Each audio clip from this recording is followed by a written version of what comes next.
మీ మోకాల నొప్పులకు ఎటువంటి సర్జరీ లేకుండా ఎపియాన్ పెయిన్ క్లినిక్ అందిస్తున్న అత్యాధునిక చికిత్స. 5 ఎలిమెంట్స్ విశ్వంలో ఉన్నాయి, మన శరీరంలో కూడా 5 ఎలిమెంట్స్ ఉన్నాయి. బయట విశ్వంలో ఉండేది 5 ఎలిమెంట్స్: భూమి, నీరు, అగ్ని, గాలి, ఆకాశం. అలాగే మన శరీరంలో కూడా మూలాధార చక్రము, స్వాధిష్టాన చక్రము, మణిపూరక చక్రము, అనాహత చక్రము, విశుద్ధి చక్రము, ఆజ్ఞా చక్రము, ఇట్లాగ మనలో కూడా 5 ఎలిమెంట్స్ ఉన్నాయి. ఆజ్ఞ అక్కర్లేదు. 5 ఎలిమెంట్స్తో మన బాడీ తయారైంది. బయట కూడా 5 ఎలిమెంట్స్ ఉన్నాయి. విశ్వంలో ఉన్నటువంటి ఎనర్జీ మొత్తము ఈ 5 ఎలిమెంట్స్ తోటే తయారై ఉంది. విశ్వం మొత్తం ఎనర్జీ అయితే మన బాడీలో కూడా ఎనర్జీ.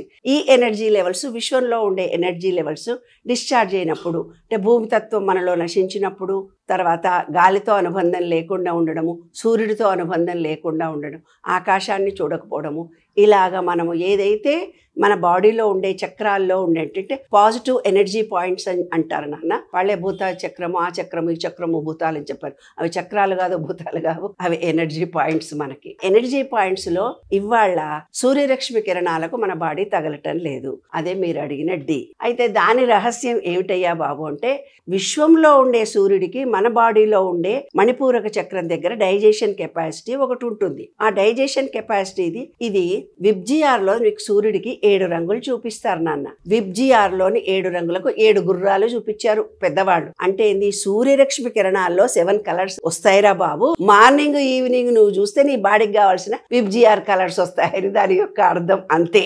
వైలెట్, ఇదిగో నాన్న సహస్రార చక్రం. I IndiGo, blue, green, yellow. అంటే ఏంది, విబ్జిఆర్లోని 7 రంగులు మన బాడీకి 7 రంగులు కావాలి. మనం ఇవాళ సూర్యుని చూస్తున్నామా? ఏసీ రూముల్లో కూర్చుంటున్నాం, ఫ్లాట్లలో దర్వాజాలు మూసుకుంటున్నాం, ఫ్లాట్ ఇండ్ల మీద ఇండ్లు వచ్చేసినాయి. ఆ సూర్యుడు ఎప్పుడు వస్తాడో తెలియదు, ఎప్పుడు పోతాడో మనకు తెలియదు. సూర్యుడు ఉదయించింది తెలియదు, అస్తమింది.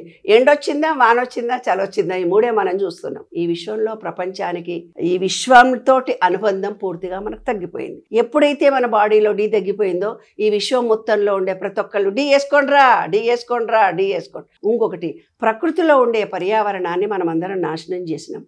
అది గ్లోబల్ వార్మింగ్ మనం చూస్తూనే ఉన్నాం. ఎప్పుడైతే ఈ విశ్వంలో ఉండే ఎనర్జీ లెవెల్స్ అన్ని తగ్గిపోతున్నాయో బాడీలో డి తయారు కాదు. విశ్వం నుంచి వస్తున్న సూర్యకిరణాల నుంచి కూడా ఆ విబ్జిఆర్లోని రంగులు కూడా మనకు కరెక్ట్గా తగలటం లేదు. ఎందుకంటే మధ్యలో అంతా పొల్యూషన్ ఏర్పడిపోయింది. సూర్యరశ్మి నుంచి వస్తున్న కిరణాల నుంచి కూడా కరెక్ట్గా మన బాడీ రిసీవ్ చేసుకోలేని పరిస్థితుల్లో ఉంది.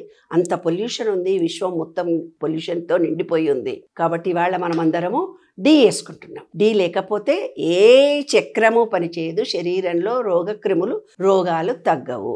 అదే నాన్న డి కావాలి అంటే ఎలాగ మనకిప్పుడు ఆలోచించుకుందాం. డి మనకు టాబ్లెట్లు ద్వారా వేసుకుంటున్నాం మనము, లేదంటే నాలుక మీద లిక్విడ్ లాగా వేసుకుంటున్నాం ఇమీడియట్ గా. ఇప్పుడు ఆపరేషన్స్ చేసేవాళ్ళు ఇమీడియట్ గా కన్ను ఆపరేషన్ కానీ, కిడ్నీల ఆపరేషన్స్ కానీ, ఏ ఆపరేషన్ చేసేవాళ్ళు కానీ వారం రోజుల ముందు మనుషులకు డి ఇచ్చి, అంటే డి ఇచ్చిన తర్వాతనే మిగతా మందులన్నీ వేస్తున్నారు. అంటే ఇది డి లేకపోతే వాళ్ళు ఇచ్చిన మెడిసిన్స్ కూడా బాడీకి పనిచేయవు. మనకి కాల్షియం తయారు కావాలన్నా, ఐరన్ తయారు కావాలనుకున్నా, మనకు ఏది కావాలనుకున్నా బాడీలో డైజెషన్ కెపాసిటీ అంటే ఆధ్యాత్మిక దృష్టితో మనం ఒకటి ఆలోచిద్దాం. మనం తినే ఆహారము, ఏ ప్రాంతంలో ఉండే వాళ్ళు ఏ ఆహారం తింటే అవే వాళ్లకు జీర్ణశక్తిని ఇస్తాయి. US లో ఉండి ఏం చేస్తారు, మిరపకాయ బజ్జీలు, బిర్యానీలు చేసుకొని తింటారు. ఆ గాలికి, ఆ వాతావరణానికి బ్రెడ్, పిజ్జాలు, సన్నటి లైట్ డ్రింక్, లైట్ గా అరగగలిగేవి తింటేనే వాళ్ళకు అవుతుంది. మరి ఇక్కడ నుంచి బిర్యానీలు తిని అవన్నీ తింటే పాపం ఆ డైజెషన్ కెపాసిటీ ఏమవుతుంది, 2 రోజులకు ఒకసారి మోషన్ వస్తుంది. ఇదే రహస్యాలు నాన్న ఇవన్నీ. అయితే సూర్యరశ్మి కిరణాలు మన బాడీకి మనలో డైజెషన్ కెపాసిటీ రావాలి. ఆధ్యాత్మిక రహస్యం కూడా ఉంది. నేను ఇంకోటి కూడా మీకు చెప్తున్నాను. అన్నదమ్ములు, అక్కా చెల్లెళ్ళు ఎవరైతే ఆస్తులు పంచుకుంటారు కదా, ఒకటి ఆస్తి ఒకటికి ఇవ్వకుండా ఒకడే అన్ననో తమ్ముడో గుంజుకుంటాడు, లేదా పక్కింటోడు ఆస్తి గుంజుకుంటాడు. ఇట్లా కొట్లాడుకొని ఆస్తులు దొబ్బేసుకుంటారు. అది 7 తరాల్లో వాళ్ళ ఆ ఆస్తిని అనుభవిస్తూ వస్తారు. ఆ కుటుంబంలో ఎవరికి డైజెషన్ కాదు నాన్న. ఆ డైజెషన్ కాకపోయేసరికి గ్యాస్ ట్రబుల్ వచ్చింది వీళ్ళకు అని కూడా చెప్తుంటా. ఆ మణిపూరక చక్రము అంత యాక్టివ్ గా పనిచేస్తుంది అనమాట. తర్వాత మనం తినే ఆహారం ఏదైతే ఉందో, మనలో 7 యజ్ఞాలు జరుగుతాయి. మనం తీసుకునే గాలి, తీసుకునే ఆహారము, అది 9 9 రకాలైన యజ్ఞాలను జరిగి అది డైజెషన్ అయ్యి మలినాన్ని క్రింది నుంచి పంపించి మనకు చేస్తుంది. అయితే మనం వాళ్ళు ఎలాంటి ఆహారం తింటున్నాం అనేది కూడా చాలా ముఖ్యమే. డి అనేది బయట నుంచి దొరకదు కదా మనకు. ఏ ఆహారంలో విటమిన్ డి కావాలి అంటే అమ్మ వంట చేసేటప్పుడు, ఎవరైనా వంట చేసేటప్పుడు కుక్కర్లలో ఉడకబెట్టడం మొదలు పెట్టాము కాబట్టి మనకు డి రాదు.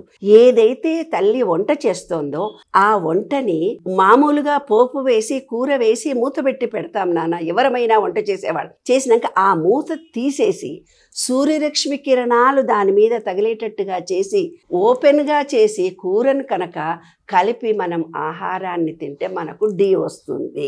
ఇది విశ్వరహస్యం. కాబట్టి డి కావాలి అంటే కూరలు చేసేటప్పుడు, వంట చేసేటప్పుడు మూత తీసి తినాలి. ఎర్లీ మార్నింగ్ అవర్ చల్లటి నీళ్లు తాగకుండా గోరువెచ్చటి నీళ్లు తాగాలి. సూర్యరశ్మి కిరణాలు మన బాడీకి తగిలేటట్టుగా ఉండాలి. ఫిజికల్ ఎక్సర్సైజ్ చేయాలి. ఇదేనా డి రహస్యం.